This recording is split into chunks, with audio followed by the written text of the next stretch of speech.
United Arab इमारात का Mars यानी मंगल mission America, रूस, यूरोप और इंडिया के बाद कामयाब हो गया है। तुर्की ने भी 2023 में 100 साल पूरा होने पर स्पेस मिशन के साथ चांद पर जाने का ऐलान कर दिया है। आइए जानते हैं दोनों मुल्कों के अंतरिक्ष अभियान और खलाई प्रोग्राम के बारे में और समझते हैं इसमें दुनिया को क्या कुछ नया मिलने वाला है।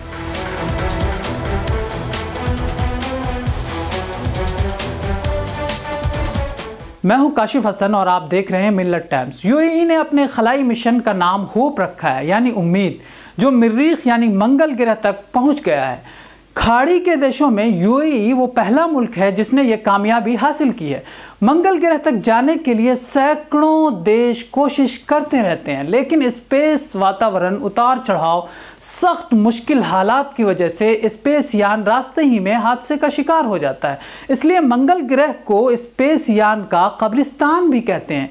अब तक जिन मुल्कों का मंगल ग्रह तक पहुंचने और वहां से इंफॉर्मेशन पृथ्वी पर भेजने में कामयाबी मिली है, उनमें अमेरिका, रूस, यूरोप, इंडिया शामिल हैं। सवाल यह है कि यूएई आखिर दुनिया को क्या कुछ नया बताने वाला है, क्या तस्खीर करने वाला है जिसकी इससे पहले किसी मुल्क ने खोज नहीं की। और सवाल यह भी है कि यूएई का यह स्पेस मिशन दूसरे कामयाब मंगल मिशन से कैसे अलग है। स्पेस मिशन से पहले यूएई ने नासा की सेवाएं हासिल की थी और उनसे पूछा था कि मुत्तहिदा अरब इमारात ऐसी क्या चीज़ दुनिया के लिए खोज सकता है जो दुनिया के वर्तमान ज्ञान और नॉलेज में इजाफा कर सके। फिर नासा के मार्स मंगल mission exploration program and analysis group की सिफारिशात और रिकमेंडेशंस की रोशनी में प्रोजेक्ट का लक्ष्य तय पाया गया।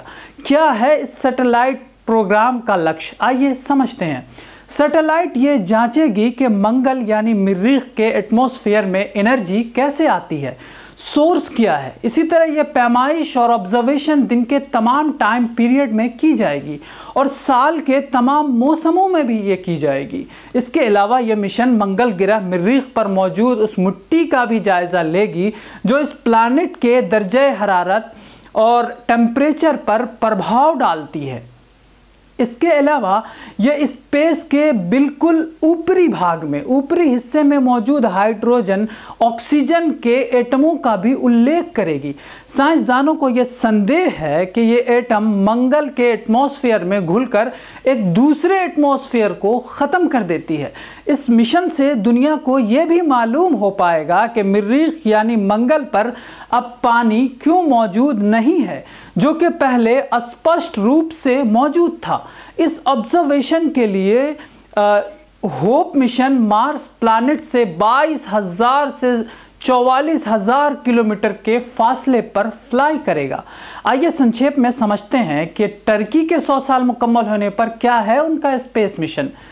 टर्की ने ऐलान किया है कि उनका पहला चांद मिशन 2023 तक चांद पर उतरेगा, जबकि आने वाले 10 साल के दौरान स्पेस में डिफरेंट स्पेस मिशन भेजे जाएंगे।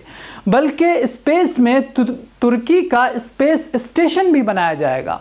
इस संदर्भ में तुर्क सदर रजब तैयब उर्दुगान ने अमेरिकी स्पेस टेक्नोलॉजी इदारे स्पेस एक्स के सरबराह और दुनिया के अमीर तरीन शख्स एलोन मस्क से बातचीत की है।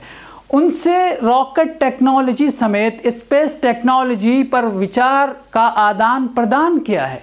इसके बाद तुर्की सदर ने 10 नुकाती प्रोग्राम भी तैयार किया, जिसमें 2023 में चांद पर जाना, वर्ल्ड क्लास न्यू सैटेलाइट और डेवलपमेंट का ट्रेड मार्क हासिल करना, इलाकाई पोजिशनिंग और टाइम सिस्टम तैयार करना, स्पेस तक रसाई और स्पेस पोर्ट का तुर्की में क़याम, ये भी उसमें शामिल है। तुर्की स्पेस टेक्नोलॉजी और इंडस्ट्री का क़याम और स्पेस प्रोग्राम के लिए ह्यूमन रिसोर्स तैयार करना।